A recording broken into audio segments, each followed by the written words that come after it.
সংখ্যালঘুদের উপর যে হামলা হচ্ছে সেটা আমাদের যে কোনো মূল্যে ঠেকাতে হবে। ছাত্রছাত্রীরা এই হামলা করছে না, যারা এই যে জনগণ যারা এতদিন গুলি উপেক্ষা করে রাস্তায় নেমেছেন তারা এই হামলা করতে পারেন না। যারা করছেন তারা এই আন্দোলনের কেউ নন, তাদেরকে প্রতিহত করতে হবে। শহীদদের তালিকা করা শুরু হয়েছে, সেখানে ছাত্রদের ব্যাপারে যতটা বিস্তারিত এসেছে তার পাশাপাশি সাধারণ মানুষ যারা ছাত্রদের পাশে কাঁধে কাঁধ মিলিয়ে নেমে এসেছিলেন এদের কথা মনে রাখতে হবে, এদের কথা ভুলে গেলে চলবে না। এদের মধ্যে রিকশাওয়ালা রয়েছে, সাধারণ শ্রমিক রয়েছেন, যারা ভ্যানে সবজি বিক্রি করতেন তারা রয়েছেন। এদের মধ্যে যারা শহীদ হয়েছেন তাদের তালিকা যত দ্রুত সম্ভব এলাকা ভিত্তিক করা প্রয়োজন। বিজয়ের প্রথম ধাপ অর্জিত হয়েছে, রাষ্ট্র মেরামতের কাজের এখনো অনেক অনেক বাকি। কিন্তু এই সময়ে অতীতে আমরা যে ভুল করেছি সেটা যেন না করি। মুক্তিযুদ্ধের পরে শহীদদের তালিকা আমরা 50 বছরেও করতে পারিনি, আহতদের তালিকা সে তো আরো অনেক দূরের কথা। কিন্তু এই সময় সেটা অসম্ভব নয়। শহীদদের তালিকা করা শুরু হয়েছে, কিন্তু সেখানে ছাত্রদের ব্যাপারে যতটা বিস্তারিত এসেছে তার পাশাপাশি সাধারণ মানুষ, একেবারে গরিব মানুষ যারা ছাত্রদের পাশে কাঁধে কাঁধ মিলিয়ে নেমে এসেছিলেন তাদের কথা আমরা মনে রাখতে কতটুকু পেরেছি সে প্রশ্ন হয়তো আছে, কিন্তু দেরি হয়ে যায়নি এখনো। আমাদের খুব দ্রুত প্রয়োজন যারা শহীদ হয়েছেন, এমন অনেক মানুষ আছেন যাদের সাথে হয়তো ছাত্রদের সরাসরি যোগাযোগ নেই, একেবারে আলাদাভাবে স্রেফ ছাত্রদের মৃত্যু দেখে অনুপ্রাণিত হয়ে তারা লড়াই করতে নেমে এসেছেন মাঠে। এদের কথা মনে রাখতে হবে, এদের কথা ভুলে গেলে চলবে না। এদের মধ্যে রিকশাওয়ালা রয়েছেন, সাধারণ শ্রমিক রয়েছেন, যারা ভ্যানে সবজি বিক্রি করতেন তারা রয়েছেন। এরা বস্তিতে থাকেন, এদের সবার কাছে ইন্টারনেটওয়ালা মোবাইল ফোন, স্মার্টফোন নেই। এদের মধ্যে যারা শহীদ হয়েছেন তাদের তালিকা যত দ্রুত সম্ভব এলাকা ভিত্তিক করা প্রয়োজন। আরো একটা কাজ খুবই প্রয়োজন এই মুহূর্তে, সেটা হচ্ছে যারা আহত হয়েছেন এবং যাদের চিকিৎসা প্রয়োজন। এমন অনেকে রয়েছেন যাদের চিকিৎসা করার মতন সামর্থ্য রয়েছে, তারা হাসপাতালে যেতে পারছেন, এদের মধ্যে ছাত্ররা রয়েছেন। কিন্তু এর বাইরে যারা সাধারণ মানুষ যারা বস্তিতে থাকেন তারা হয়তো তার ঘরে আহত হয়ে অসুস্থ অবস্থায় পড়ে রয়েছেন, তার খবর আমরা এখনো জানতে পারছি না। আমি আহ্বান জানাচ্ছি যারা ছাত্ররা এই আন্দোলনের নেতৃত্ব দিয়েছেন, যারা অত্যন্ত চমৎকারভাবে এখনো অনেক জায়গাতে ট্রাফিক সামলাচ্ছেন, ঢাকা আজকে একটা সুশৃঙ্খল শহর, তাদেরকে আহ্বান জানাবো আপনাদের আরো কাজ রয়ে গেছে। এই আহতদের খুঁজে বের করতে হবে, তাদের পাশে দাঁড়াতে হবে। তবে এই কাজ শুধু আমাদের ছাত্রছাত্রীদের নয়, এই কাজ এলাকার সবার। আপনার এলাকায় বস্তিগুলোতে গিয়ে দেখতে হবে সেখানে কারা আহত রয়েছেন, তাদের কি সাহায্যের প্রয়োজন।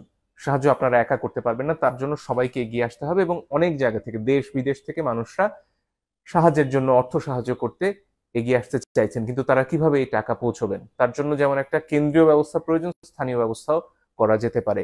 প্রথম কথা, একটা গুগল ডক করা যেতে পারে যেখানে এই তথ্যগুলো দেয়া হবে যে তিনি কে, কোথায় থাকেন, তার যোগাযোগের ঠিকানা বা মোবাইল ফাইন্যান্সিয়াল সার্ভিস, সেটা বিকাশ হোক, ডাচ বাংলা ব্যাংকের হোক, সেগুলোর নম্বর দেয়া যেতে পারে। সেখানে সরাসরি তিনি সাহায্য পেতে পারেন। এখানে একটা প্রশ্ন আসে যে তাহলে যার নাম 1 নম্বরে আছে তার কাছে হয়তো সব সাহায্য পৌঁছে যাবে। এটার জন্য বেরিয়ে আসার জন্য হয়তো সেখানে ওই গুগল ডকে বলা যেতে পারে যে তিনি এখন পর্যন্ত কত টাকা সাহায্য পেয়েছেন। এই তথ্যটা যদি সেখানে সংযোগ করা যায় এটা হয়তো খানিকটা এড়ানো যাবে। এছাড়া যারা ওয়েব ডেভেলপ করেন তাদের পক্ষে একটা ওয়েবসাইট তৈরি করা সম্ভব যেখানে আসলে এই যে কার নাম আগে আসবে কার নাম পরে আসবে এটা নিয়ন্ত্রণ করা সম্ভব, যাতে সুষ্ঠুভাবে এই সাহায্যটা সবার কাছে পৌঁছানো সম্ভব হয়। এটা খুবই জরুরি একটা কাজ, কারণ এই মানুষগুলো এই মুহূর্তে আমাদের সাহায্য না পেলে হয়তো তাদেরকে প্রথম যে তালিকা শহীদদের তালিকায় চলে যেতে হতে পারে। তাই তাদের পাশে এই মুহূর্তে দাঁড়ানো খুব প্রয়োজন, শহীদদের পরিবারের পাশে দাঁড়ানো খুব প্রয়োজন। আরো একটা কাজ সারা দেশ জুড়ে চলছে, সেটা হচ্ছে যেসব হামলা হচ্ছে, বিশেষত সংখ্যালঘুদের উপর যে হামলা হচ্ছে সেটা আমাদের যে কোনো মূল্যে ঠেকাতে হবে। ছাত্রছাত্রীরা এই হামলা করছে না, যারা এই যে জনগণ যারা এতদিন গুলি উপেক্ষা করে রাস্তায় নেমেছেন তারা এই হামলা করতে পারেন না। যারা করছেন তারা এই আন্দোলনের কেউ নন, তাদেরকে প্রতিহত করতে হবে, সবাইকে এগিয়ে আসতে হবে। এই আন্দোলনে যেমন একজন মুসলমান ছিলেন তেমনি হিন্দুরাও ছিলেন, তেমনি বৌদ্ধরা ছিলেন, তেমনি সমতলের মানুষ ছিলেন, তেমনি পাহাড়ের মানুষ ছিলেন, আদিবাসীরা ছিলেন। সবাই মিলে নতুন বাংলাদেশ গড়তে হলে সবাইকে সুরক্ষা দেওয়ার চেষ্টা আজ থেকেই করতে হবে। ডক্টর মোহাম্মদ ইউনূস দায়িত্ব গ্রহণে সম্মতি জানিয়েছেন, সরকারের তরফ থেকেও কালকে রাতে সেটা জানানো হয়েছে। সমন্বয়কদের মধ্যে অন্যতম নাহিদও সে কথা জানিয়েছেন। কিন্তু এর বাইরে সরকার গঠন এখনো খানিকটা সময় নিচ্ছে, হয়তো 24 ঘন্টার মধ্যে হয়ে যাবে। এই অল্প সময়টুকু আমাদের শান্তি শৃঙ্খলা রক্ষা করার জন্য সর্বোচ্চ চেষ্টা করতে হবে। আমাদের বন্ধুরা যারা অনেক ক্ষেত্রে নানান সামাজিক চাপে কেউ চোর হয়েছেন, কেউ ডাকাত হয়েছেন, তারাও আমাদের ভাই। নজরুল তাদের নিয়ে বহু আগে কবিতা লিখে গেছেন, হয়তো আমরা ভুলে গেছি, চোর ডাকাত নামে পড়ে নিতে পারেন। এই ক্রান্তি লগ্নে আপনারাও এগিয়ে আসুন না, আপনাদের সমস্যার কথা আমরা বোঝার চেষ্টা করব। আর যাতে এই সমাজে কাউকে ডাকাত না হতে হয়, চোর না হতে হয়, কাউকে যাতে বারাঙ্গনা পল্লীতে কষ্টের জীবন বেছে নিতে না হয়, সে চেষ্টা নিশ্চয়ই নতুন সমাজ করবে।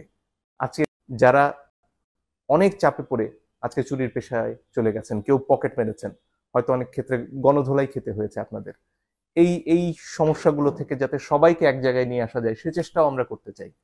আমার বিশ্বাস আমাদের তরুণরা সব পারবে, কারণ আমাদের সে বুদ্ধিই ছিল না, আমরা পৃথিবী দেখে বড় হইনি।